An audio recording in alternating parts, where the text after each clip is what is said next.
ময়ূর কথা। বন্ধুরা, সবাইকে অম্বুবাচীর অনেক অনেক শুভেচ্ছা। ভারতবর্ষের অন্যান্য প্রদেশের সঙ্গে অম্বুবাচী উৎসবের কেন্দ্রভূমি কামাখ্যা ধামেও এই মুহূর্তে মহামেলা শুরু হয়ে গেছে। এই উৎসবকে কেন্দ্র কইরা 5 দিন ধরে এখানে একটা বৃহত্তম ধর্মীয় সমাবেশ হয়। দেবী সতীর 51 পীঠের মধ্যে সবচেয়ে প্রাচীনতম ও আদ্যাশক্তির মহামায়ার তন্ত্র সাধনার পীঠস্থানে কিভাবে অম্বুবাচী উৎসব পালন করা হয় চলো যাই নানি। বৎসরের এই সময় নীলাচল পাহাড় জুড়ে সাজো সাজো রব।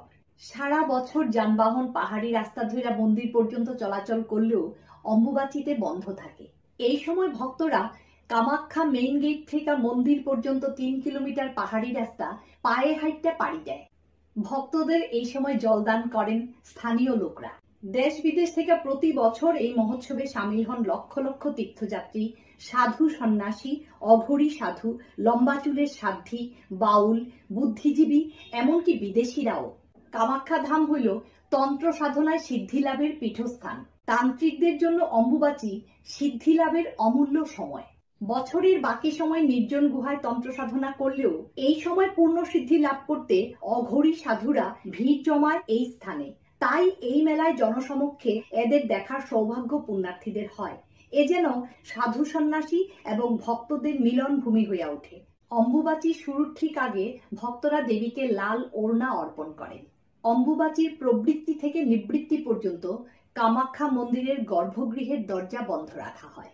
এ সময় মায়ের পূজা বন্ধ থাকে। দেবী দর্শন নিষিদ্ধ, কারণ হিন্দু শাস্ত্র মতে দেবী সতীর গর্ভ ও যোনি এই স্থানে পড়ায় বছরের এই সময় দেবী রজস্বলা থাকেন। তাই ঋতুমতী নারীদের মতো দেবীও এই সময় বিশ্রাম নেয়। তবে জনশ্রুতি মতে পূর্বে অম্বুবাচীর প্রবৃত্তিকালে মন্দিরের দরজা নিজে নিজেই বিকট শব্দে বন্ধ হইত আর নিবৃত্তিকালে নিজে নিজেই খুলত। অম্বুবাচীতে পূজারীরা মাতৃজনী প্রস্তরের সাদা বস্ত্র দিয়ে ঢাকা দেয়, যা 3 দিন পরে লাল রঙে পরিণত হয়। ধর্মীয় বিশ্বাস, জনিপীঠ থেকে রক্তরাঙা তরল নিঃসৃত হয়, যার জন্য এই বিশেষ পরিবর্তন।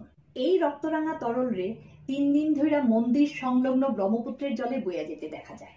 ভক্তরা এই সময় খোল করতাল নিয়ে মন্দিরের চারদিকে কীর্তন করেন। গুয়াহাটির অন্যান্য মন্দিরের নিত্য পূজাও বন্ধ রাখা হয়। বিশেষ কইরা শক্তির মূর্তি বা পট লাল কাপড় দিয়ে ঢাকা থাকে। এমনকি এই অঞ্চলে গৃহদেবতার পূজাও বন্ধ রাখা হয়। অম্বুবাচী নিবৃত্তির পর মন্দিরের পূজারী দেবীকে ঋতুস্নান করান ও ষোড়শ উপাচারে পূজা করেন। এরপরে ভক্তদের দর্শনের জন্য মন্দিরের দরজা খোলা হয়। অম্বুবাচী নিবৃত্তির পরে সাধুবারা একে অন্যেরে মায়ের সিঁদুর পরাইয়া দেয়। অম্বুবাচী মেলার প্রসাদেও রয়েছে রহস্যময়তার ছোঁয়া।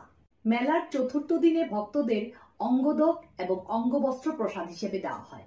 অঙ্গদক হইল গর্ভগৃহের ঝর্ণার জল, যা দেবীর দেহ থেকে নির্গত লাল রঙের তরল বইলা মনে করা হয়। অঙ্গবস্ত্র হইল লাল কাপড়ের টুকরা, যা দিয়া জনিপীঠ 3 দিন ঢাকা থাকে। এই রক্তবস্ত্র পুরুষরা ডান হাতে বা গলায় এবং মহিলারা বা হাতে বা গলায় পরে। এইটা কইরা শ্মশান বা মৃতের ঘরে যাওয়া নিষেধ। এছাড়া খিচুড়ি প্রসাদও ভক্তদের বিতরণ করা হয়। এ তো গেল ধার্মিক বিশ্বাস, কিন্তু মনে প্রশ্ন জাগে, কি কইরা ব্রহ্মপুত্রের জল বা এই কাপড় লাল হয়? এই নিয়ে নানান বিতর্ক আছে, সঠিক কারণ কেউ ব্যাখ্যা করতে পারেন নাই। অনেক গবেষকদের মতে এই সময় কামাখ্যা মন্দিরের নিচ দিয়া বইয়া যাওয়া ব্রহ্মপুত্রের জল বর্ষায় ফুল্লা ওঠে, আর সেই জলেই ধুয়া যায় মা কামাখ্যার শরীরের সারা বছর ধইরা জন্মা থাকা সিঁদুর কুমকুম। এই জলেই অম্বুবাচীতে সাদা কাপড় লাল হয়। আরেক দলের মতে এই সময় মূল গর্ভগৃহের প্রস্রবণের জল আয়রন অক্সাইডের জন্য লাল হয়, যা দেখতে ঋতুস্রাবের মতো। সবকিছুর ঊর্ধ্বে হইল বিশ্বাসে মিলে কৃষ্ণ, তর্কে বহুদূর। অম্বুবাচীরে ঘিরা কিছু কিছু ধর্মীয় নিয়ম যুগ যুগ ধইরা চইলাইছে। এর পেছনে যৌক্তিকতা কি? অম্বুবাচী মানেই জলের বৃদ্ধি। আদ্রা নক্ষত্রে সূর্যের প্রবেশের ফলে অম্বুবাচীর 3 দিন প্রবল বৃষ্টিপাত হয়। সূর্যের তাপ কইমা গিয়া ভেজা পরিবেশ তৈরি হয়। তাই পরিবেশ পরিস্থিতির ভিত্তি করে এই নিয়মগুলো তৈরি হয়েছিল। বাড়িতে তুলসী গাছ থাকলে তার গোড়ায় মাটি উঁচু কইরা দেওয়ার নিয়ম।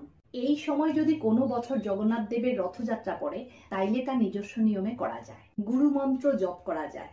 নিত্য পূজা করা যায় শুধু ধূপ আর প্রদীপ জ্বালাইয়া।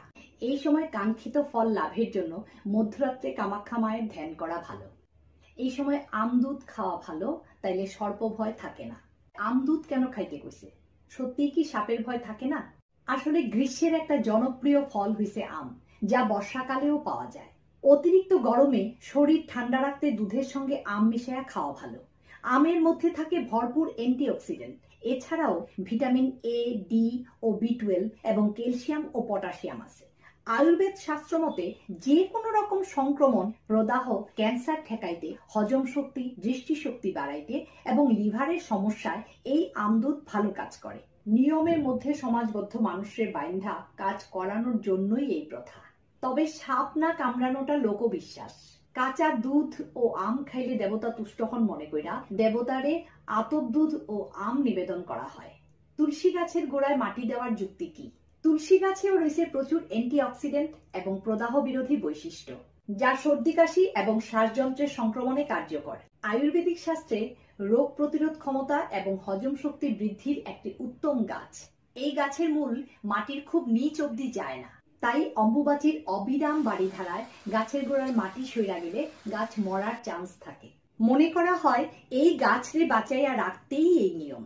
এইবার আসি কি কি কাজ করা অনুচিত, তার যুক্তি কি? অম্বুবাচীতে ভূমিকর্ষণ, বীজ বপন এবং বৃক্ষরোপণ মানা। এই সময় গাছ কাটা যায় না। নদীতে স্নান করা মানা। বিশেষ ক্ষেত্র ছাড়া যাত্রা নিষিদ্ধ।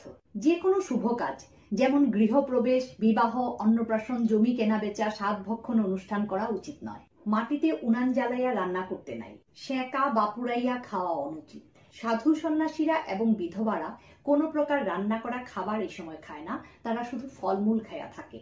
তবে এটা কোনো শাস্ত্রগত নিয়ম নয়, যে কেউ অম্বাবচীর ব্রত করতে পারে। ক্ষৌর কর্ম নিষিদ্ধ। সাবান দিয়া কাপড় কাচা মানা। বিয়ের প্রথম বছর নতুন বউ বিধবা শাশুড়ির সঙ্গে অম্বুবাচীর 3 দিন শ্বশুরবাড়িতে থাকতে পারে না। এইসবই ধার্মিক বিশ্বাস। তবে এইসব নিয়মের পেছনে সামাজিক এবং প্রাকৃতিক প্রেক্ষাপট কার্যকরী। অম্বুবাচীতে কেন ভূমিকর্ষণ, চাষাবাদ, বৃক্ষরোপণ বা গাছ কাটার মতো কাজগুলো করা হয় না? বৈদিক যুগ থেকেই প্রকৃতি মাতৃস্বরূপা।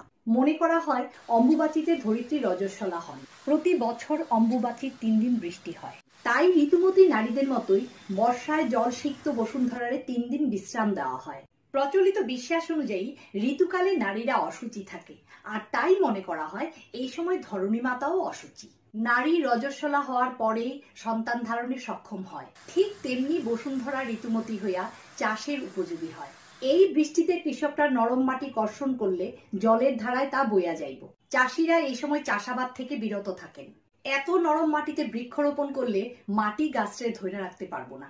এই সময় গাছ কাটলে গাছের গোড়ার মাটিও জলে ধুইয়া যাইব। তাই এই সময় প্রকৃতির বিরুদ্ধে কোনো কাজ করা উচিত নয়। অম্বুবাচী যেন ভক্তি, প্রকৃতি এবং সামাজিক দায়বদ্ধতার একত্রিত রূপ। তাই অম্বুবাচীর বিধিনিষেধ সবাই সুন্দরভাবে পালন করো। কামাক্ষী বরদে দেবী নীল পর্বত বাসিনী তং দেবী জগতাং মাতর্জনী মুদ্রে নমস্তুতে। জয় মা।